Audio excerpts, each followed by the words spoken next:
Estamos de volta com Manhã RCI nesta segunda hora, hoje sexta-feira, dia 14 de setembro de 2018, ao vivo aqui na RCI, programa Manhã RCI até às 10 horas. Estamos transmitindo no nosso Facebook, Rádio RCI Iguaçu, também pelo site semprerci.com.br, aplicativo Sempre RCI que você instala de graça no seu tablet ou smartphone e no AM em 1320 em toda a região de fronteira. 18 graus é a temperatura no centro de Foz do Iguaçu. Trânsito aí para quem vai ao Paraguai na Ponte Internacional da Amizade. Congestionadíssimo, fila para lá do viaduto da Avenida JK com a BR-277. Então tenha paciência ao fazer esse deslocamento. Estou recebendo aqui no estúdio o candidato à presidência da República pelo Podemos, candidato Álvaro Dias, ele que é senador aqui do estado do Paraná. Bom dia. Oi, bom dia, Guilherme, um abraço a todos. Foz do Iguaçu, mais uma vez, uma satisfação estar aqui e discutir os problemas nessa reta de chegada da campanha eleitoral, que na verdade começou há poucos dias, né? E é uma eleição diferente, mais veloz, né? Comunicação mais presente, e nós imaginamos que agora é que é para valer, daqui por diante é que o brasileiro vai se ligar mais no processo eleitoral, na campanha, vai procurar ver o itinerário dos candidatos, né, o que fizeram na vida, se fizeram alguma coisa, se não fizeram, se fizeram bem feito, mal feito, porque eu acho que aquilo que se fala na campanha, muitas vezes, é palavra solta ao vento. Nós temos que verificar o que fizeram os candidatos durante a sua trajetória. Todos nós que estamos disputando esta eleição temos um passado de atividade pública e, portanto, é necessário que o eleitor consulte, investigue, procure saber qual foi o desempenho de cada um na atividade que exerceu. Pois é, essa é uma campanha realmente atípica porque ela é mais curta do que as campanhas anteriores.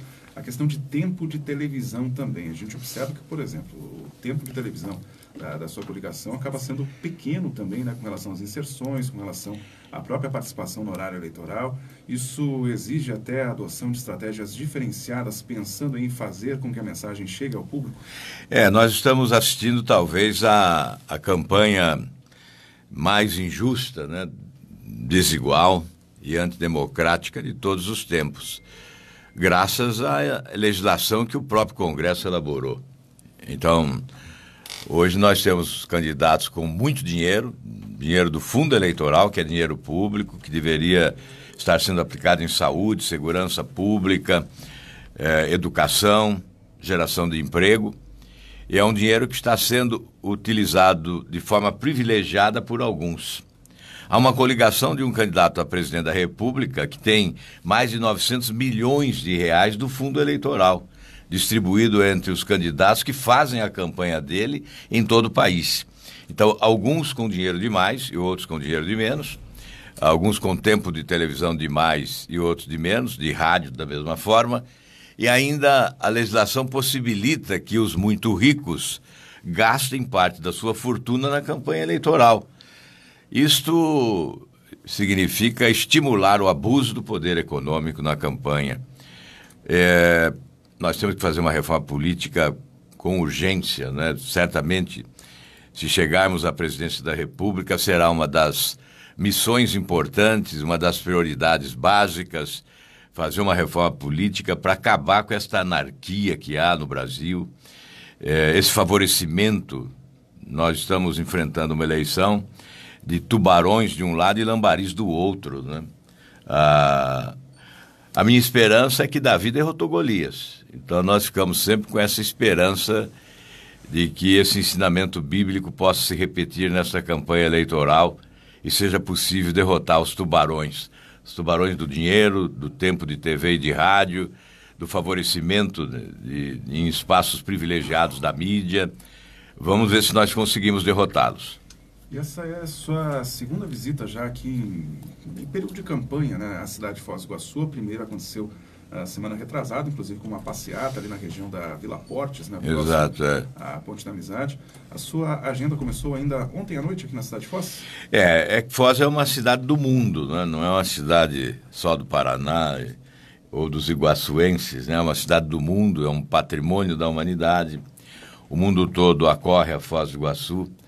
É por essa razão que eu digo sempre, não é responsabilidade só da administração municipal ou da administração estadual, é responsabilidade do governo da União Foz do Iguaçu, e vou além, é responsabilidade universal, porque se querem a preservação desse patrimônio da humanidade, de belezas naturais que encantam o mundo, não é? Que nos ajudem a preservá-lo. Por isso que eu cheguei a criar em determinado momento, o Congresso aprovou e o ex-presidente Lula vetou um projeto que instituía o Fundo de Recuperação Econômica de Foz do Iguaçu, que contaria com recursos públicos e privados, com recursos, inclusive, do imposto de renda que as empresas poderiam direcionar, e com recursos internacionais, de organizações internacionais, de fundações internacionais, de fundos de investimentos, de países preocupados com a preservação ambiental. E seria, sem dúvida nenhuma, um instrumento poderosíssimo, né, de defesa dos interesses de Foz do Iguaçu, aqui dessa faixa da Tríplice Fronteira. Mas se chegarmos à presidência, isso se tornará realidade. Se, como parlamentar, nós conseguimos aprovar no Congresso Nacional e só faltou o aval do presidente da República, sendo presidente, não tenha dúvida que esse projeto se tornará realidade e será muito bom para Foz do Iguaçu. O outro projeto que eu apresentei também, que diz respeito à cidade, é o que institui a Zona de Processamento e Exportação, que é também nessa linha de compensação pela preservação ambiental, pela ocupação do espaço produtivo na agricultura e também na indústria, né?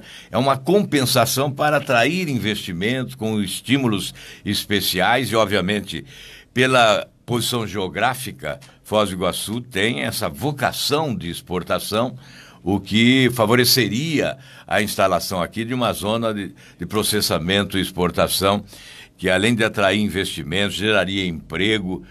Nós queremos combater o crime, sim, na faixa de fronteira. Temos que combater o crime. Temos que combater o contrabando de armas, temos que combater o tráfico de drogas. Mas, paralelamente, nós temos que gerar oportunidades. Nós temos que gerar emprego. Vamos atrair as pessoas que estão no crime para o trabalho.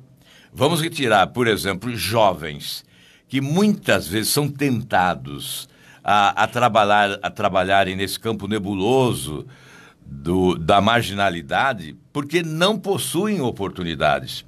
É por essa razão que nós estamos anunciando no nosso plano de metas a criação de 500 centros educacionais de formação para o trabalho, que atenderão 1 milhão de jovens, preparando-os para o mercado de trabalho. Especialmente agora que nós estamos numa fase de automação, né, em que o emprego fica mais difícil e muda o perfil do emprego, é preciso preparar a juventude para o exercício de uma profissão que garanta ao jovem, né, dignidade. Porque hoje, de 14 a 25 anos, nós temos 11 milhões de jovens que não trabalham e não estudam.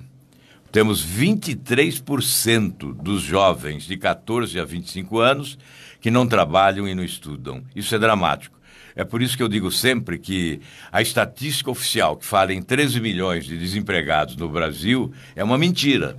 Porque nós temos muito mais de desempregados. Se só nessa faixa de 14 a 25 temos 11 milhões, certamente, se nós temos só 33 milhões de carteiras de trabalho assinadas e temos uma força de trabalho além de 90 milhões de trabalhadores, certamente nós temos muito mais de desempregados do que os 13 milhões que são anunciados pelas estatísticas oficiais do governo. Até porque muitos sequer procuram emprego, não procuram mais emprego, desistiram de procurar emprego e não constam dessas estatísticas. São aqueles do trabalho informal, muitas vezes, mas seguramente são muitos desses desempregados que desistiram de buscar emprego. São 52 milhões de brasileiros abaixo da linha da pobreza. Portanto, a tragédia é maior do que aquela que se anuncia. O caos é maior do que o anunciado. Por isso, essa eleição é importante. Não dá para ficar brincando com o voto, não dá para ficar estimulando valentia, não dá para ficar achando que alguém que tem décadas na política e nada fez possa fazer repentinamente. Tenha se preparado à luz da inspiração divina no momento de glória. Isso não existe. Para governar o Brasil é preciso de muita experiência, competência, honestidade. É esta a razão de que nós confiamos na possibilidade do Brasil acordar. Nós estamos falando, abre o olho, né, na nossa campanha, abre o olho, porque está chegando o momento do país acordar. Houve um momento em que o Brasil acordou, foi para as ruas, a partir de 2013, exigir o combate à corrupção. Aí nós tivemos instituições fundamentais ao Estado de Direito, como Polícia Federal, Ministério Público, agindo para valer, cumprindo o dever, respeitando o apelo popular e recuperando, ressuscitando as esperanças de muita gente nesse país em uma nova justiça. Aí veio o Sérgio Moro em Curitiba, vem a justiça de primeira instância no Paraná, no Rio, em Brasília, atuando fortemente, combatendo a corrupção, e nós passamos a ter esperanças. Agora vem a eleição, é hora da política mudar, é hora de nós exigir mudança na política. E eu estou particularmente empenhado em defender o fim desse sistema de governo que é corrupto, incompetente, que é um balcão de negócios, é o sistema do loteamento dos cargos, né, do aparelhamento do Estado, dessa relação desonesta entre os poderes, né, o sistema dos privilégios das autoridades, privilégios que provocam grande indignação no povo brasileiro, mas que na hora de votar, às vezes, nesse ambiente de nervosismo, as pessoas não se dão conta de que estão votando naqueles que usam esses privilégios, que nunca abriram mão deles, que agora falam em combater os privilégios, mas não abrem mão dos seus próprios privilégios. Por isso eu digo, mais importante do que eu possa dizer é aquilo que eu faço, aquilo que eu fiz, é aquilo que eu sou, aquilo que eu fui. É isto que o eleitor tem que ver. Essa é a análise que tem que ser feita, e se nós fizermos essa análise, certamente o Brasil vai acertar o prumo. Estamos aqui falando, né, neste momento para alguns públicos específicos aqui da região de fronteira, com relação até à questão da integração econômica. Aqui estamos numa região que temos Brasil, Paraguai e Argentina, temos todos os impactos aí de relações entre esses países no Mercosul. Na sua visão de política externa, se eleito presidente, como é que vai ser essa relação com os países vizinhos, pensando aí até na integração de cadeias produtivas? Os últimos governos praticaram retrocesso, né? A política diplomática da vergonha, a política diplomática da incompetência. Os últimos governos praticaram a política ideológica da diplomacia internacional, estimulando, inclusive, a corrupção e alimentando ditaduras corruptas e sanguinárias. A Venezuela, por exemplo. E hoje o Brasil é obrigado a receber venezuelanos expulsos de lá pela violência e pela pobreza. Mas essa foi a política diplomática do Brasil. Notem quais foram os partidos nestes anos, que agora pedem voto, que defenderam Hugo Chávez, Maduro, que defenderam a ditadura da Venezuela e que são coniventes, cúmplices da violência e da miséria que habita naquele país. Um país rico que tem petróleo e que esmagou o povo na pobreza, em função da prepotência e da violência. É com esta diplomacia que nós não queremos conviver. Essa diplomacia tem que ser execrada, superada. Nós temos que nos voltar para os países democráticos.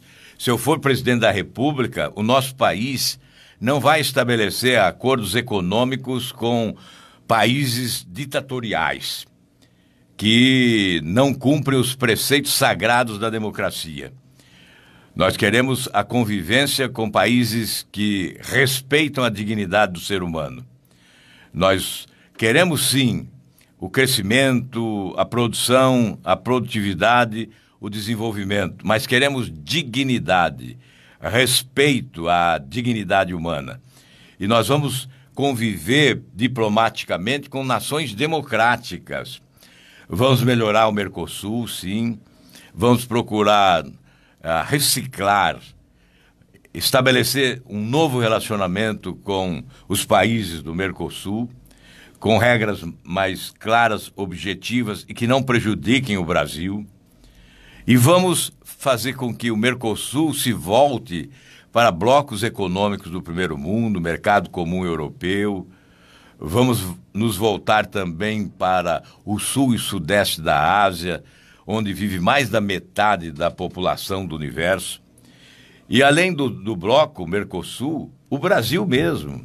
Nós temos que ter uma relação inteligente com economias que possam contribuir para o nosso desenvolvimento. Nós não temos que estabelecer uma política econômica no campo diplomático de via única. Tem que ir e voltar. Se nós queremos romper barreiras alfandegárias, não alfandegárias, para facilitar as nossas exportações e aumentar o lucro dos nossos exportadores e dos nossos produtores e dos nossos trabalhadores, gerando mais empregos e salário aqui no Brasil, nós temos que também abrir as nossas fronteiras de lá para cá. Nós não podemos exigir dos outros aquilo que nós não praticamos. Nós não queremos uma política protecionista nos outros países e muitas vezes praticamos essa política protecionista aqui. Recentemente o Japão denunciou o Brasil junto à ONU. Ao chegar à presidência da República, nós vamos ter que reunir a diplomacia em torno da ONU para superar esse impasse que foi criado em razão de políticas adotadas aqui no Brasil.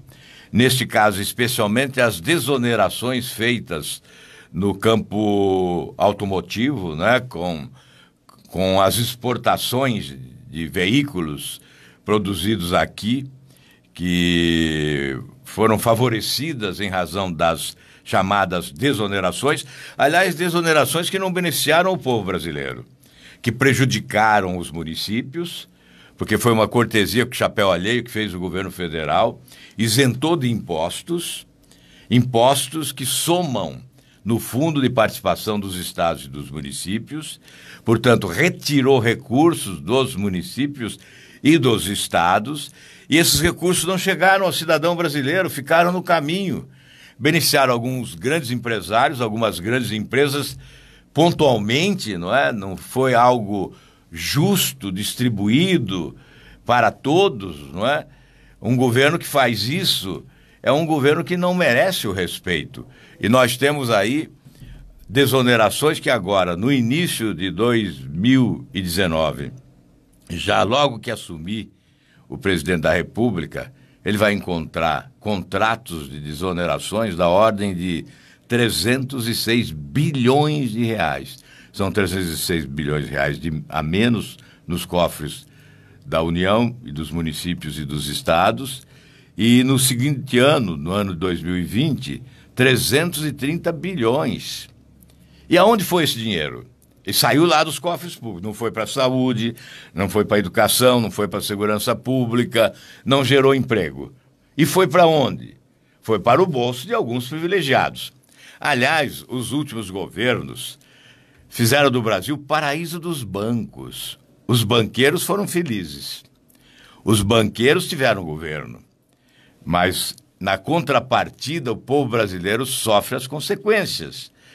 O governo foi endividando o país, emitindo títulos públicos, pagando altas taxas de juros, engordando as contas bancárias dos banqueiros no país e dificultando a vida de todos os brasileiros. Então, os benefícios aos bancos e aos banqueiros foram benefícios que contrariaram os interesses do povo do país. E nós temos que mudar, temos que inverter. Há aí uma inversão de valores. Nós temos que inverter essa lógica. O governo tem que beneficiar a população que trabalha e que produz. O sistema financeiro tem que ser um apêndice da política macroeconômica. Nós não podemos agir para beneficiar alguns poucos em detrimento da grande maioria do povo desse país. Usina de Itaipu, a gente sabe que 2023 é o ano em que será renegociado, né, o anexo C do tratado, né, completa 50 anos, será renegociado entre Brasil e Paraguai. É um assunto que fica, claro, para o próximo presidente da República, aquele que assumir ali em 2023, mas que começará a ser tratado já no próximo mandato. A gente acompanhou aí a declaração, inclusive a revista Veja, do economista Paulo Guedes, né, que assessora ali o candidato Jair Bolsonaro, falando sobre uma possibilidade, até ele teria sugerido a Bolsonaro privatizar a usina de Itaipu. Qual a sua opinião, sua visão sobre Itaipu Binacional? Olha, tem gente que vende a mãe e entrega, né? Essa que é a realidade.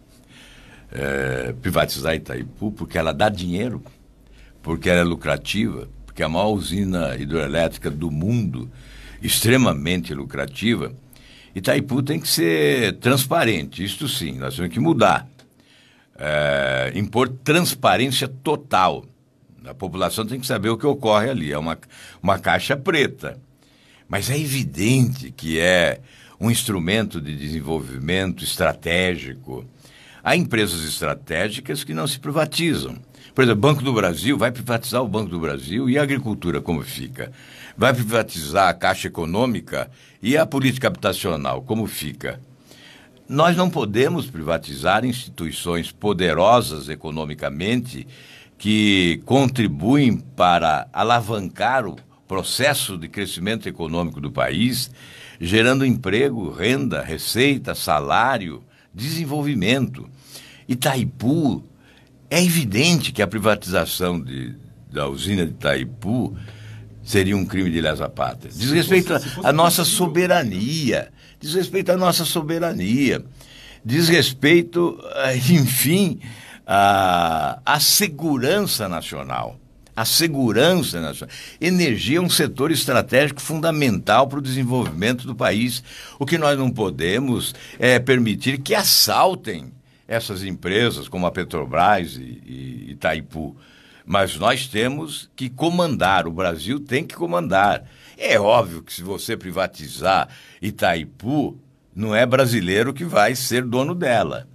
É um chinês, é um fundo de investimentos lá da Inglaterra, enfim, um fundo de investimento da China, que hoje possui muito mais poder econômico e certamente levariam vantagem numa privatização. E nós ficaríamos aí submetidos a esse apetite por enriquecimento ou esse apetite por um capitalismo mais selvagem, né, daqueles que querem explorar para se enriquecer cada vez mais, e nós ficaríamos aí submetidos a essa prepotência externa num setor essencial para o nosso crescimento, que é o setor de energia. Nós temos aqui algumas perguntas de ouvintes. A Gabriela, ela quer saber a respeito aí da UNILA, Universidade Federal da Integração Latino-Americana. Ela quer saber seu posicionamento a respeito dessa Universidade Federal instalada aqui na cidade, propostas aí durante um governo se eleito. Na verdade, nós tínhamos um projeto, o projeto de minha autoria criava esta universidade, inclusive. Portanto, eu não sou contra a universidade, mas eu sou contra a má gestão, os desvios de finalidade, o desrespeito ao dinheiro público. Aí um elefante branco. Tentaram construir um prédio, roubaram na construção do prédio, o prédio está parado até hoje. Enquanto isso, o governo aluga imóveis, gasta. Está chegando aí o nosso Jackson Cabanha, nosso candidato a deputado federal aqui de Foz do Iguaçu. Obrigado aí pela visita. E é evidente que nós temos que rever o conceito desta universidade. Então, nós sabemos que deveria ter uma participação financeira de outros países. Essa participação financeira não ocorre. Quem está sustentando a UNILA é o contribuinte brasileiro. É quem paga impostos aqui no nosso país. E ela não é só do Brasil, porque ela tem uma participação não só no corpo docente, como discente, de estrangeiros. São professores de outros países, são alunos de outros países, e nós estamos sustentando. O Brasil ainda não está em condições de ficar oferecendo presentes a outros povos, a outros países. Nós temos que cuidar primeiro dos nossos interesses, de todos os brasileiros. Então, a UNILA será uma realidade diferente da atual, com toda certeza. Não será um aparelho ideológico, não será um aparelho ideológico. Será uma escola, sim, no padrão que se deseja, uma escola internacional que vai estabelecer essa integração latino-americana que tanto se deseja e se proclama, mas certamente em termos democráticos muito bem assentados. Francisco Mauro também faz pergunta aqui com relação a relacionamento com o STF, o Supremo Tribunal Federal. Como é que vai ser essa relação entre os poderes numa gestão Álvaro Dias? Olha, primeiramente nós temos que mudar o modelo de escolha dos integrantes dos tribunais superiores, né? Porque hoje a indicação política leva à suspeição permanente, mesmo quando a decisão do ministro do Supremo Tribunal Federal ou do Superior Tribunal de Justiça é uma decisão correta, guardando os parâmetros e as exigências da lei, mesmo quando isso ocorre, há suspeição. Por quê? Porque houve uma indicação de natureza política. Então sempre prevalece essa interpretação, e quando a gente nota, né, que em muitas ocasiões há mesmo essa interferência política, né, aí é pior. Então nós temos que mudar esse modelo, substituir a indicação política pelo mérito. Isso se faz reunindo o setor, né, para uma eleição, para uma escolha. Pode ser uma escolha de lista, não é? De uma lista sexto, podemos até ampliar para uma lista sexto, poderia ser uma lista tríplice, mas isso a gente discute, vê qual é a melhor forma, qual é o melhor modelo, chama os que são da área, né, para definir bem um modelo, a fim de que a escolha seja pelo mérito. Os mais competentes é que devem ser ministros do Supremo, ministros do STJ, são os mais competentes, por mérito, por talento, é que devem ser os escolhidos. E o presidente da República aí escolhe um da lista e encaminha ao Senado para a sabatina. Estou conversando aqui com o candidato Álvaro Dias, ele que é candidato à presidência da República pelo Podemos. Hoje, então, né, a agenda aqui na cidade de Foz do Iguaçu, na sequência, segue para Guarapuava, região central do estado? Essa é a programação, se o tempo permitir, né? Vamos aguardar aí o tempo, se tiver muita chuva, aí talvez tenhamos que cancelar, mas é uma programação que está estabelecida aí. Para as próximas semanas, como é que está a agenda de campanha? A gente sabe até que com relação a restrições orçamentárias nessa campanha, ela está focada bastante aqui, São Paulo, estados do Sudeste, estados do Exato, Sul. é. Há alguma previsão para visitas às regiões Norte e Nordeste também? Nós estamos pretendendo fazer um roteiro no Nordeste ainda, no primeiro turno. Amanhã nós vamos a Santa Catarina, pretendemos estar domingo aqui no Porco, no Rolete de Toledo, depois vamos a São Paulo. E aí temos São Paulo, Rio e alguns estados do Nordeste para os próximos dias. Essa é a programação que nós estamos agendando aí. E é um cenário eleitoral bastante incerto, a gente acompanha até pela divulgação de levantamentos, né, de opiniões, intenções de voto, vários candidatos embolados ali. Essa situação envolvendo Jair Bolsonaro, vou deixar a pergunta aqui, ela altera a corrida eleitoral? Qual a sua avaliação até sobre esses últimos fatos que mexeram aí um pouco com esse cenário? Sem dúvida, foi um ponto fora da curva que traz um enorme prejuízo, porque contamina o processo eleitoral. Veja que nós estamos falando aqui de um adversário meu. Eu estou concedendo uma entrevista e estamos divulgando o meu adversário. Isso é inevitável. Então, contaminou o processo. Se ele tinha 8 segundos de televisão, ele tem 24 horas por dia de televisão e rádio hoje, né? Então, é uma contaminação do processo eleitoral que certamente perturba um pouco o eleitor ao decidir, né? Ele terá que ser mais atento ainda para não se influenciar por esses movimentos, né? Eu acho que nós temos que separar bem aquilo que é solidariedade humana daquilo que é interesse do país. Uma coisa não pode invadir a outra. O que é prioridade na eleição é olhar à frente e ver qual é o interesse do brasileiro. O que é preciso fazer para melhorar o país? Qual é o caminho mais adequado para melhorar o Brasil? Para mudar esse país, para retirar esse país dessa desgraça, né? Nós queremos um país diferente, um país sem mentira, um país sem mistificação, sem essa enganação permanente, um país sem corrupção, um país sem violência, né? O povo brasileiro merece isso. Agora, nós temos que buscar através do voto. nas eleições. Dia 7 está chegando, há tempo para essa reflexão madura, a fim de que não misturemos as coisas. Aliás, há que se combater a violência e o estímulo à violência. Portanto, o combate se dá nas duas pontas, na causa e no efeito. Nós temos que combater a indignação, sim, esta tem que estar presente.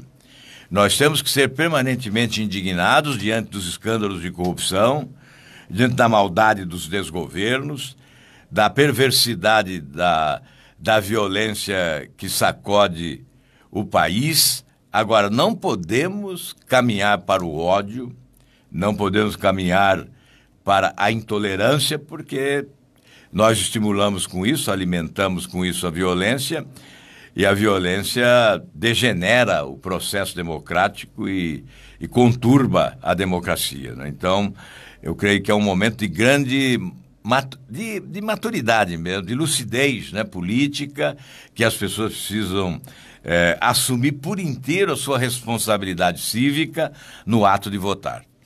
Nós concedemos aqui na nossa programação 30 minutos, né, para essa entrevista com o senador Álvaro Dias, ele que é candidato à presidência da República pelo Podemos, espaço que estará aberto também aos demais presidenciáveis em sua passagem aqui pela região de Foz do Iguaçu. Senador, muito obrigado pela participação aqui na RCI. Muito obrigado, eu que agradeço essa oportunidade de dizer, especialmente aos paranaenses, né, que conto muito com o paranaense. Não poderia ser diferente, né? Quando me indagam aqui, e a segunda ponte? Aí eu respondo, não espere a segunda ponte se você eleger alguém que vem lá das praias cariocas. Não espere a segunda ponte se você eleger alguém que vem lá da Avenida Paulista. Mas você pode esperar a segunda ponte se você eleger alguém do Paraná. Eu creio que o paranaense que nos conhece bem, que sabe do nosso comportamento, o que nós fizemos como governador, o que fazemos como senador, a luta contra a corrupção, a renúncia a privilégios, a benesses que eu poderia ter. Esse paranaense não pode perder a oportunidade de mostrar ao Brasil que esse Estado é diferente, que esse Estado pode ser diferente e que o que há de diferente aqui pode ser importante para o país também. Esse é o apelo que eu estou fazendo aqui em Foz do Iguaçu hoje. Espero que os paranaenses estejam conosco nessa jornada. Aliás, tem gente aí pregando voto útil, né? Seria melhor dizer voto inútil. Porque quem vota naquele que não é melhor está oferecendo voto inútil. E não posso dizer que é um voto inteligente. O voto inteligente é aquele que se escolhe o melhor. Muitas vezes dizem, o povo não sabe votar. E eu digo, não, o povo sabe votar. Os políticos é que não sabem oferecer as alternativas.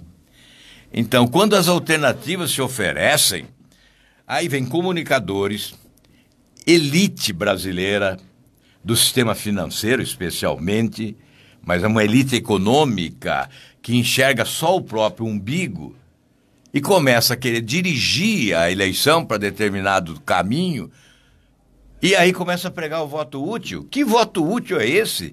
Esse é o voto inútil. Me desculpe, esse é o voto burro. Esse é o voto burro da burrice. É o voto que contraria a inteligência, a lucidez. Porque o que é inteligente é o melhor, não é o pior. Eu vou votar no fulano para evitar o ciclano, porque eu sou da direita, eu não quero a esquerda. Mas quem disse que o confronto é entre a extrema esquerda e a extrema direita? É evidente que, ainda não está claro isso, essas pesquisas erram, já erraram muito. Nas últimas 4 eleições, todos os que lideravam nesse início de setembro não foram nem mesmo para o segundo turno. As pesquisas erraram, elas erraram.